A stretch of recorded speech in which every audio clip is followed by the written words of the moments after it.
Эфирден алықлар вақты студияда Олсын Нұриева исәмісіз. Бүгінгі шарылышны түп темалары.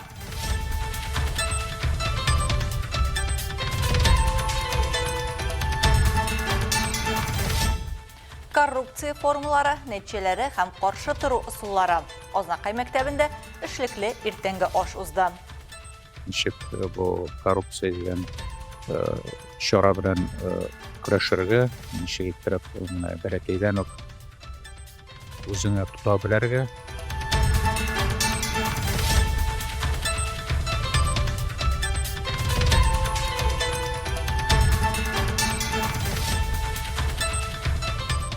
Хыялларны шынға ашыручы кімде була ала? Әлбәттә, Теләкләр чыршысы акциясы старт алды. Бәхетле мезгелләрне кулда тотып тору у кабатлама хис. Кемнәр шундый ук хисләрне кичерергә тели, рәхим итегез.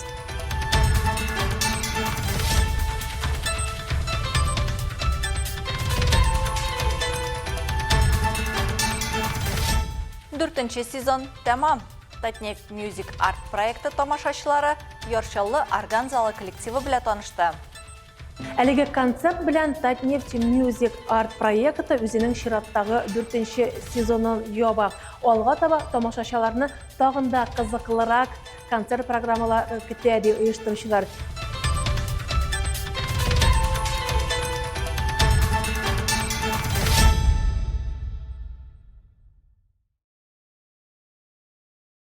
Халыкара коррупцияга каршы көрәш көне кысаларында Ознакай шәһәре 1нче мәктәбе базасында эшекле иртәнге аш узды. Анда катнашучылар уртак шәй табыны артында аралашып, коррупция, аның формулары, нәтиҗәләре һәм каршы тору ысуллары хакында җитди сөйләшү алып барды.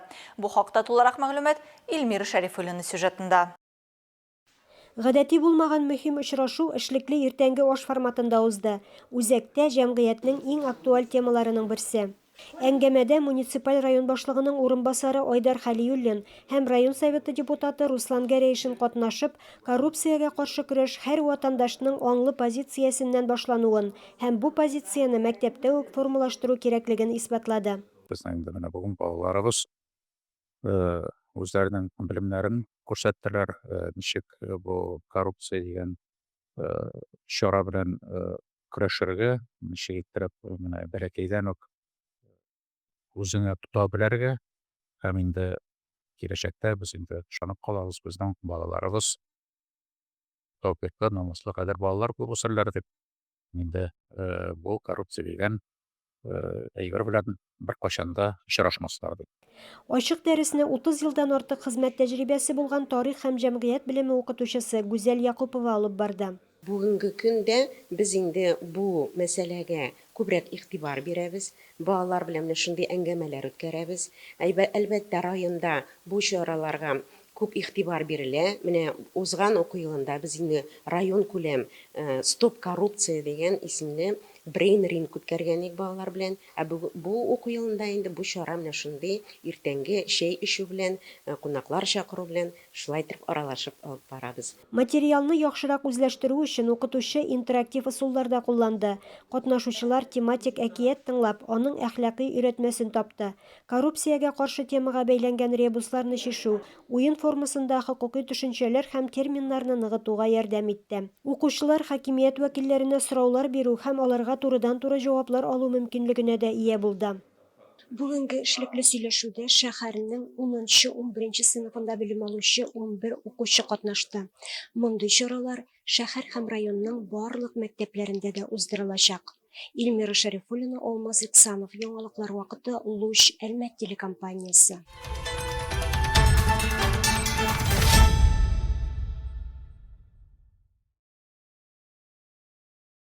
Татнефть компаниясы төркеме хезмәткәрләре арасында чираттагы кабат Pro Intellect интеллектуаль чемпионаты финалы узды. Чара ел дәвамында дистанцион формда уза. Уен нәтиҗәләре буенча иң көчле командалар кара-каршы очраша һәм офлайн форматта иң-иңнәре сайлап алына. Давайте поаплодируем друг другу. Настроимся на игру.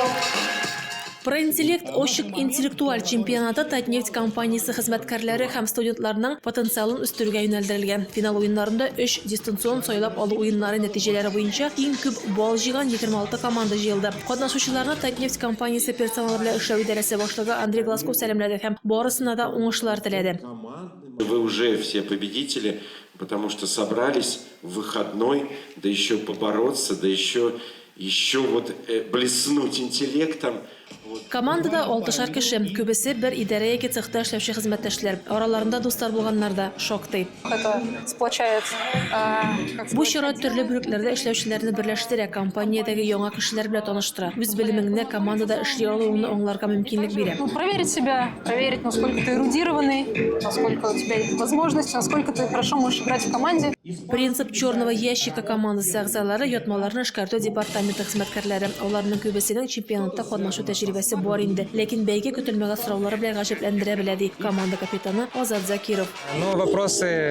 Сораулар гади түгел, өстәвенә бездә бер уенчы җитми. Галия, әгәр син безне күрәсең икән, сәлам, син белә торган тешләр темасы бүлеге булды. Син безгә бик җитмәдең. Был твой раздел сны, но тебя с нами не было. Чемпионат корпоратив мәдәниятне һәм яшьләр сәясәтен үстерү юнәлешендәге төп программаларны гамәлгә ашыру кысаларында уза. Мондый чемпионат интеллектуаль сәләтләрне һәм команда рухын үстерүгә генә түгел, белем һәм тәҗрибә уртаклашу мәйданчыгында булып тора ди турнирны оештыручылар.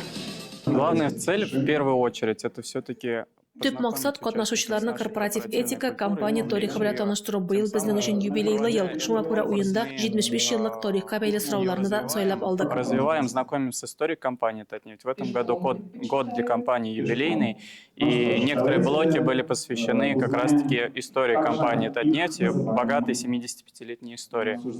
Финал уеннарында һәр берсендә 7 сорау булган 5 тематик блок. Бу форматта белем генә түгел, мәгълүматны тиз аңлый һәм шикләнгән вакыт эчендә команда карарлары кабул итү дә мөһим. Беренче этап нәтиҗәләре буенча иң яхшы 6 команда Брен рингта уйнады. Анда бөтен турнирның җиңүчесе дә билгеләнде. Элиттар уен нәрсә кайда кайчан форматында узды. Бер өстәл артында иң көчле 6 командадан берәр вәкил җыелды. Алар Татнефть компаниясе хезмәткәрләре әзерләгән сорауларга җавап биреп, дәрәҗәле исем өчен көрәште. 4нче уен нәтиҗәләре буенча беренче урынны Остатки Разума командасы алды. Көмеш Слава командасына, бронза Друзья командасына эләкте. Барлык уеннар нәтиҗәләре буенча абсолют җиңүче булып Слава командасы танылды. Бу Татнефть башкарма аппаратының стратегик планлаштыру идарәсе вәкилләре. Рәдифә Нугманова, Мария Моратова, яңалыклар вакыты, Луч Әлмәт телекомпаниясе.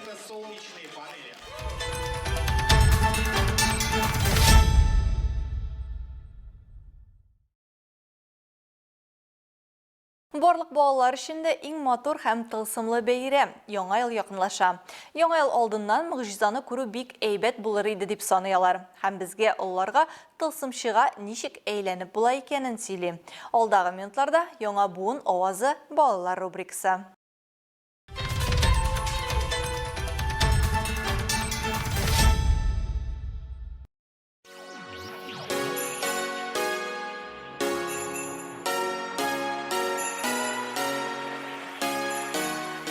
Ленин урамы 39-нчы йорт адресы буенча Әлмәт районы башкарма комитеты урнашкан. Оның фойесында чыршы урнаштырылган. Ул гади агач түгел, телекләр чыршысы. Күркәм традиция буенча колыбызда елда куела. Максаты балаларга шатлык бүләк итү.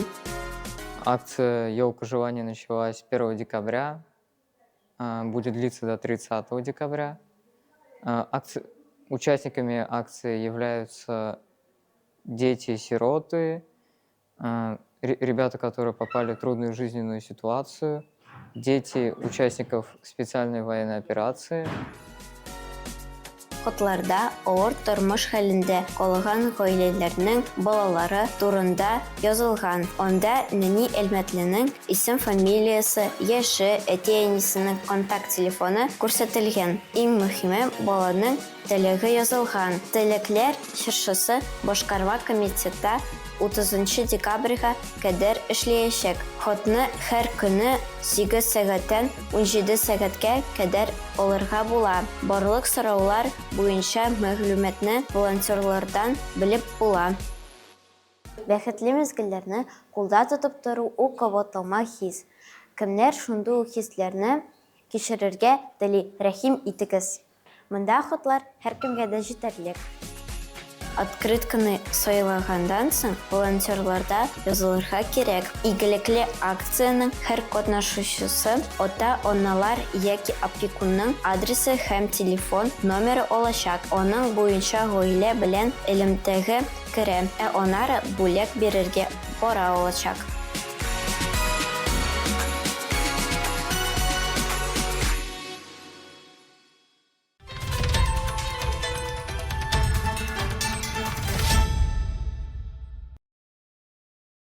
Үсіп келуші әлмәттілер үшін мөмкинлекләр шексіз. Олар үзләрен фәндә дә, спортта да, иҗатта да сынап карыйлар. Төрле дәрәҗәдәге фестивальләрен узып торууда балалар һәм яшүсмерләргә шәхес буларак формалашырга ярдәм итә. Иске Әлмәт район мәдәният йорты сәхнәсендә Авангард Россия талантлар фестивале узды. Әлеге иҗат лабораториясе бездә инде 4-нче тапкыр бию һәм вокал номинациясендә катнашучыларны җыя. Бу юлы фестивальдә 50 хореография коллективы, 2 дуэт, 1 солист һәм 8 вокалист үз осталыкларын күрсәтте. Чыгышларны хореограф, куючы режиссер, Бүтән Россия конкурслары лауреаты Виктория Данькова һәм Халыкара Республика бәйгеләре лауреаты Альбина Гайниева бәяләде. Гран-прины Мейнстрим, Калейдоскоп, Сияние коллективлары яулады. Вице-гран-при София Белякова һәм Амелия Садриеваның бию дуэтында. Шулай ук Авангард һәм Кардинал коллективларында.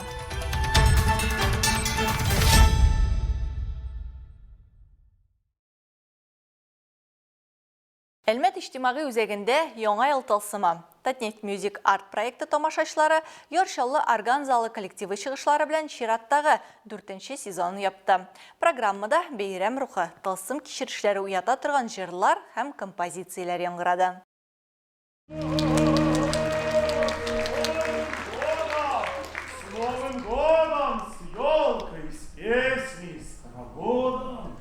Зимними потехами, с отличными успехами. Концерт башында ук сәхнәдә яңа ел геройлары булган Кыш бабай белән Кор кызы килеп чыгу үзе үк кичәнең гадәти булмавына ишарә иде. Ә инде алар җырлап җибәргәч, тамашачылар балалар төсле куанып, тылсым атмосферасына чумды.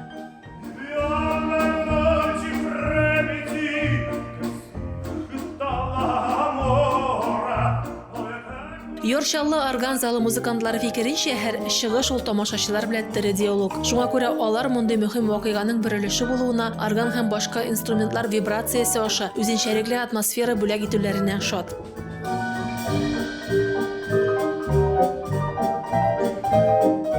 Мы приехали с новогодней программой, называется она «Новогодний саквояж».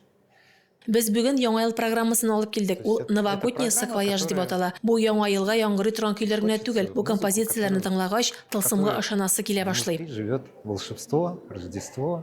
Оно не обязательно про Новый год, оно не обязательно зимнее, но есть очень много музыки, в которой внутри заложено вот это вот ощущение какого-то приближающегося праздника, Рождества, вот этого вот.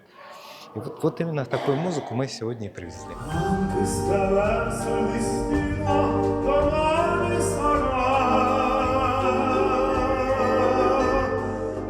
Татнефть Хәйрия фонды проект кураторы Светлана Малюткина сүзләренчә, Татнефть Music Art ул музыкаль проект кына түгел, тыңлаучылар һәм иҗат арасындагы күпер. Һәм бу сезон элеккеләре кебек үк әһәмиятле. Ел дәвамында барган концертлар аша тамашачылар үзләренә яңа исемнәр ачты.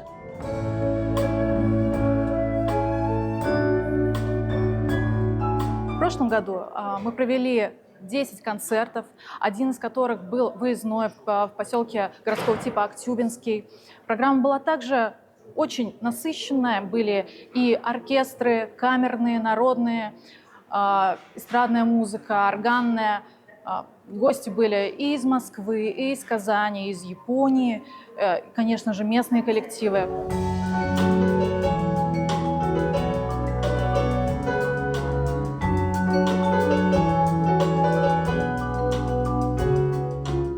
Кичәдә коллектив солистлары Людмила Филиппова, Леонид Скороходов башкаруында дөнья күләм танылу алган әсәрләрдән арияләр. Күренекле композиторларның музыкант Алексей Кистов куелышында коллектив уен кораллары өчен төзелгән әсәрләр яңгырады.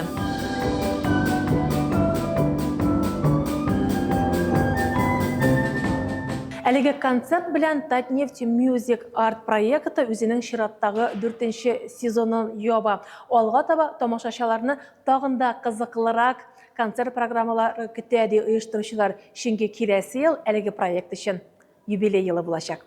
Рәдифә Нугманова, Рафаэль Савин, яңалыклар вакыты, Луч Әлмәт телекомпаниясе.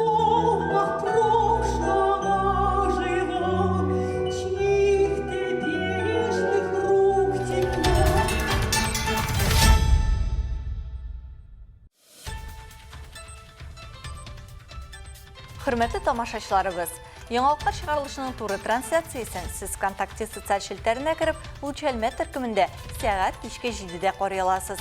Безнең иң кызыклы сюжетларыбызда рәсми аккаунтларыбызда урнаштырыла. Һәм тагын бер мөһим мәгълүмат. Хәзер сез үзегездә яңалыклар, актуаль вакыйгалар һәм проблемалар белән уртаклаша аласыз. Моның өчен экраннардагы сылтама буенча күчәргә мөмкин. Әгәр дә сезнең яңалык безнең чыгарылышларда кулланса, сез гарантияле бүлеккә лаек булачаксыз. Төбәгебез өчен сыйфатлы һәм мөһим яңалыкларны бергә булдырыйк. Бүгенге чыгарылышта шулар иде. Мин Алсу Нуриева һәм монтаж операторы Динара Гайнетдинова сезнең белән саулашабыз. Исән сау булыгыз.